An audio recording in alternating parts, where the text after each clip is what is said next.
The business side of being a content creator is, let's just say, not everything that people expect. I would say that some people think, oh, this is going to be easy. I just make a whole bunch of money making videos and all that.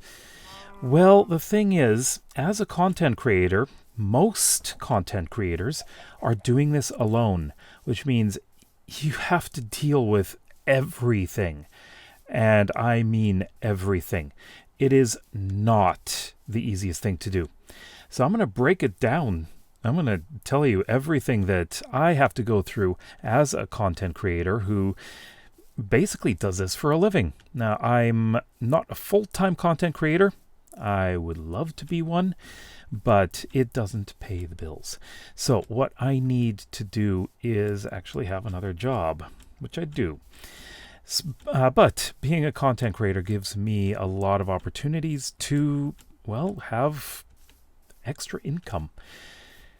And for those of us who can actually do it full time, that's just a bonus. You're living the dream. Or are you? So, first of all, you are the boss. You are the person who's responsible for the entire creative aspect of it. You are the decision maker on everything. You get to decide what you want to make. You get to decide how you want to make it. And you can just do whatever you want, really. Except it's not always that simple. For one thing, if you are just constantly making videos that people don't really care about, that doesn't work if you are trying to make this a business or a living. So you need to concentrate on doing your best on making videos that people actually want to watch. Now, the biggest moneymaker for me is tutorials. 95% of my income on YouTube is from tutorials. And this is something I have been neglecting for the past year and is something I need to rectify. So I have to correct this problem that I have created and start making at least 2 tutorials a week. And hopefully that'll make a bit of a correction. The thing is, with tutorials, it is evergreen, so those kinds of videos can be watched by anyone at any time. And over time, the number of views per month tend to increase, at least up until a certain point. And the thing about having older evergreen videos is usually they start dropping off as newer videos come up. Newer videos tend to be prioritized in search. I've found that, especially as your tutorials get older, they start dropping after a couple of years. Which is why if there are any updates to any of those, make the updates. And there are several that I really do need to update. So, of course, the whole thing that you're doing is recording and editing and uploading the videos. So, typically, at least when you start out, you do it yourself. Unless you want to actually hire someone. But I'll get into that a bit later, as well as, oh yeah, taxes. Yeah, I heard that. That's how I feel about doing taxes as a content creator. But again, I'll get to that later in the video. So for recording, it's pretty simple. You should have, at least if you want to be a good content creator and have good quality, you need to have good quality microphone first and foremost. You should have at least a decent, in the case of gaming, you should at least have a decent computer that can play the games and have good frame rate. This is pretty good frame rate here. I'm actually just playing 60 FPS normally. No, actually I can get up to 120. Never mind. It's videos that I record at 60 FPS. Frames per second, that is. And of course, editing. Use a decent editing software. A lot of people will use Adobe. I don't. I use HitFilm Express, although the one that people often recommend is DaVinci Resolve. And it's free and it's very high quality. You don't have to pay for an expensive editor. Just get a free one. And again, this is a tax thing.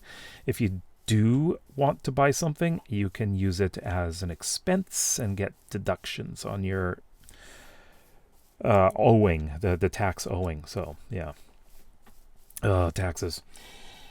And then, of course, uploading, which is, it's a simple thing. You just need to make sure you make thumbnails and descriptions and titles, and thumbnails can also be outsourced. Again, it's an expense, which I'll get into later. But you have to manage your channel. You have to make it presentable. You need to organize everything. Make playlists. Make it so that it is easy to find things. And not just that, make sure your titles and descriptions are things that catch the eye.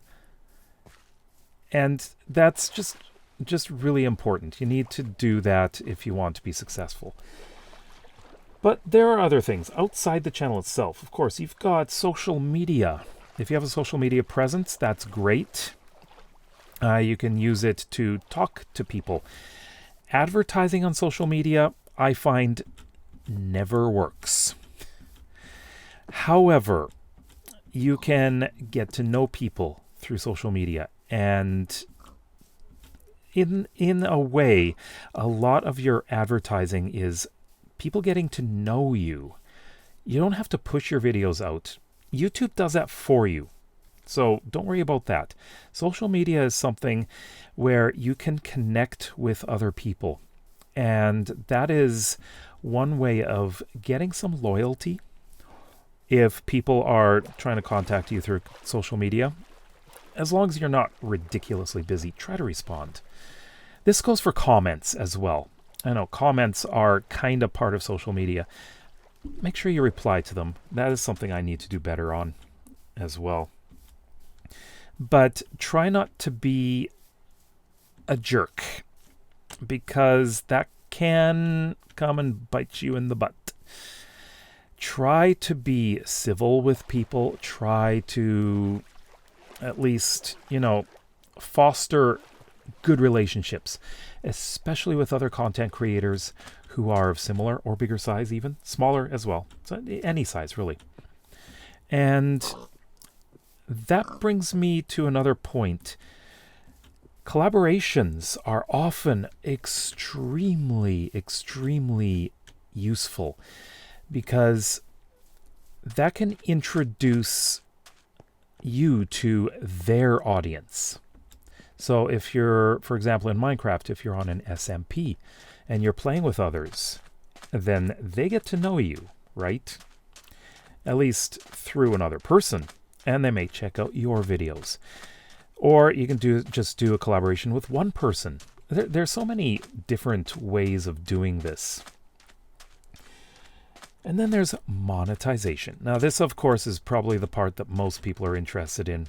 What do you do? How do you do it? Of course, there is the YouTube Partner Program. Now, if you're doing long-form videos, you need 1,000 subscribers. And, well, actually, it's 500 subscribers and 3,000 hours, I believe it is, to be able to start channel memberships. Now, this is one way of course, having an income. However, if you're interested in having ad revenue, you need 1,000 subscribers and 4,000 hours of watch time over the last 365 days. That's not negotiable. If you're doing shorts, expect to have terrible income. Shorts don't make money. They really don't. You have to be one of the top shorts makers. I mean, you need to have millions and millions and millions of views to make something. So, long form is where it is, really. But there are several ways of doing monetization outside of course, ad revenue. Merchandising. I do have a store However, I am completely redoing all of my merchandise and transferring everything over to Fourth Wall. Fourth Wall is, in a way, kind of like Spotify. Not Spotify. It's, oh, wow. It's Shopify. That's yeah. Let me know in the comments below if you're laughing at me now. Spotify is totally different, but you can be monetized on that if you are doing podcasts or music. So that is one thing. But it's like Shopify. Okay, Fourth Wall is a way for you to have a shop, and they are connected to, I believe it's Printful. Correct me if I'm wrong. And they do all the on-demand printing of everything. And from what I can tell, it's fairly good quality stuff. So Fourth Wall, you can create your shop and customize it however you want. You can even have a domain name with it. And a lot of content creators are using Fourth Wall these days. And I really like how easy they make it. It's just really, really nice. And I am going to be getting a couple of stores out. One for my Minecraft channel and one for my No Man's Sky channel. The No Man's Sky one's going to be more geek and science and space stuff. So if you like that kind of thing, that's coming. But merchandise is a great way to go, as long as you have a good number of followers. What's interesting is my current store gets, well, at least through YouTube, gets, last I checked, 179,000 impressions on the products. Okay, wow.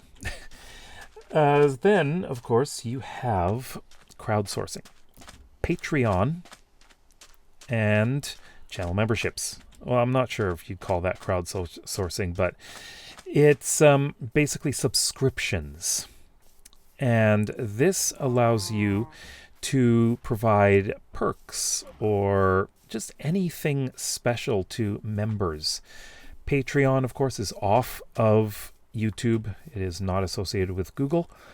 And channel memberships are within YouTube itself. And there's so many different things you can do.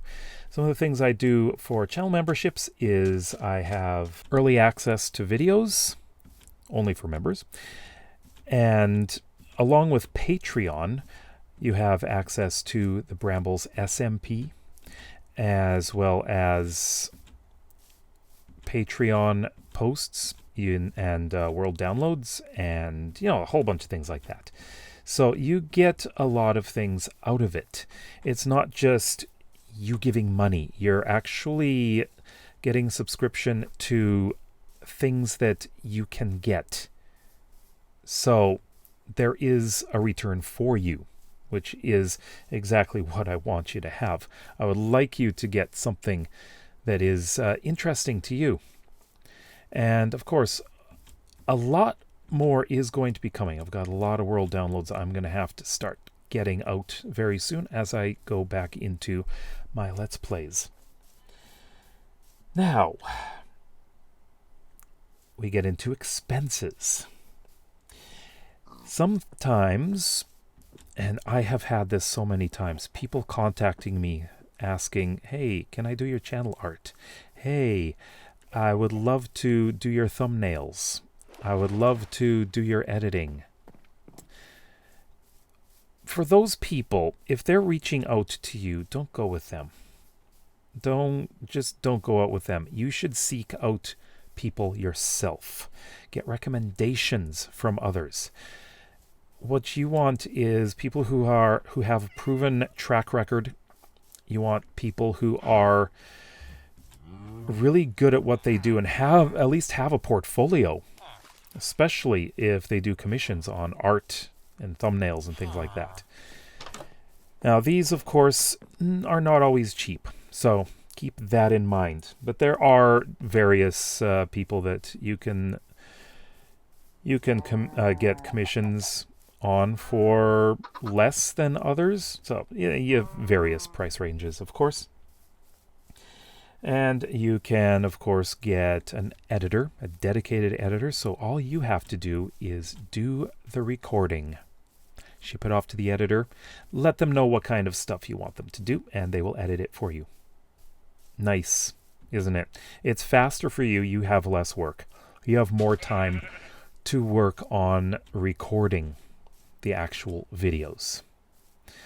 But most content creators can't really afford it. It does get expensive.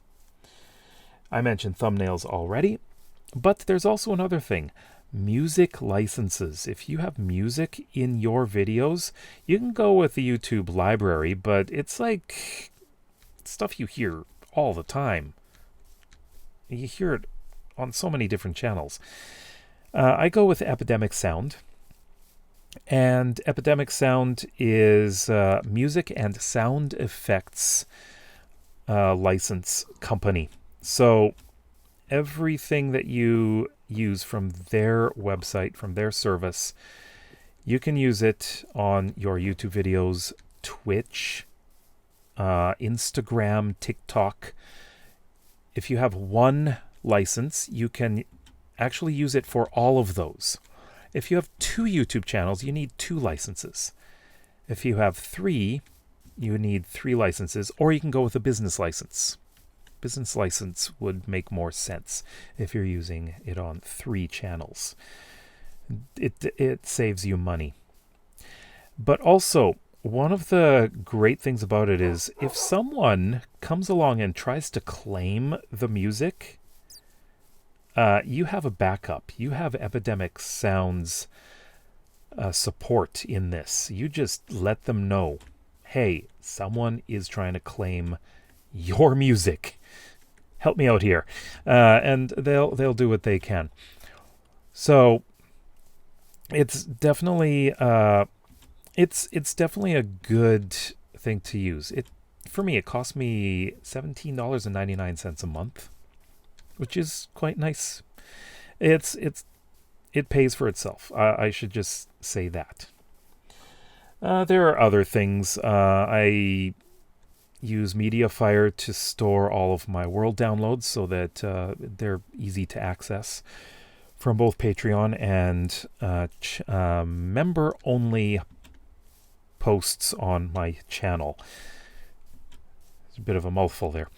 So, yeah, there are a lot of expenses that you can have. This includes, as well as the things that I mentioned, but equipment, computer. If you buy a computer solely for content creation or making videos or streaming, you can claim it on your taxes, which is exactly what I'm going to talk about now. So as a content creator, you are self-employed. You have to keep track of everything, and normally when you get a paycheck, your taxes and your pension and unemployment insurance and whatever are taken out automatically by your employer and sent to the government. In my case, this is in Canada. But as a content creator, you have to keep track of it yourself. I mean, you can set things up so that you contribute on your own, or you can do it all in a lump sum at the end of the year when you do your taxes. And the thing is, it can be a pain when you're starting up because it is kind of, I don't know how to say it. It's annoying. Let's just say it's annoying. Because you have to do absolutely everything unless you get a tax accountant to help you out. But you have to keep track of everything. Keep track of your monthly expenses. Keep track of your monthly income from YouTube.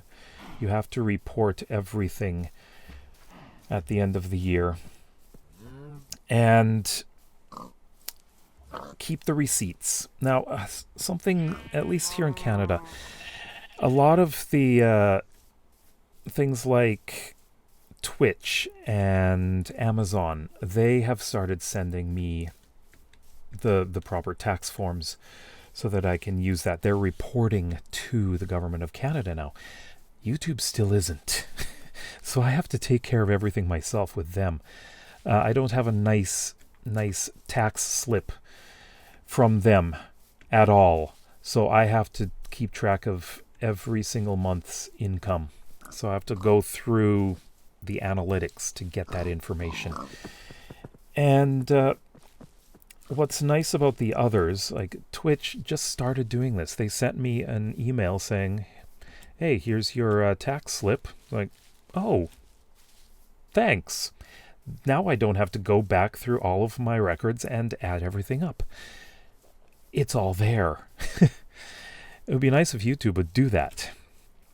But at least in Canada's case, they are starting to require the companies to do this. So YouTube's going to have to start doing it soon. I'm thinking probably next year they're going to.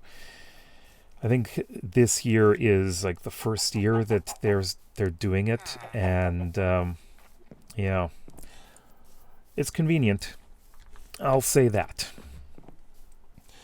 But I mean, you have to keep track of everything. You have to make sure that you are not forgetting anything, especially with the income side of things.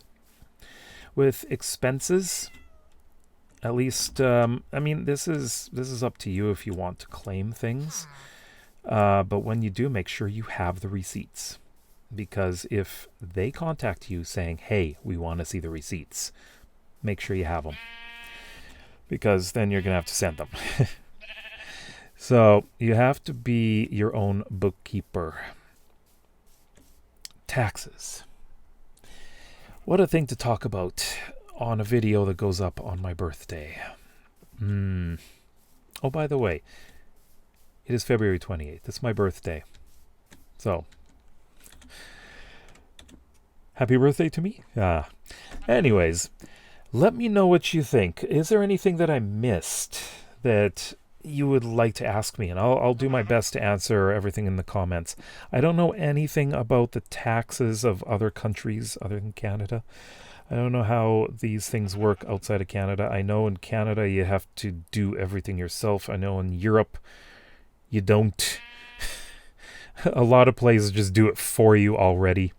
When I lived in Japan, there was a 2-page form I had to fill out. That's it. That's all I had to do. And then my company did everything for me. Huh. Nice. But I know Canada and the United States are very similar with our tax systems, unfortunately. So many pages to deal with and so much information that you have to sift through and definitions you have to understand and all that stuff. I hate taxes. I hate doing taxes. I understand why they're important, but I just hate doing it. But anyways, let me know if you have any questions in the comments below. If you like videos like this and would like to see some more, then please consider subscribing to this channel as well as my main one. We'll see you tomorrow. Bye-bye.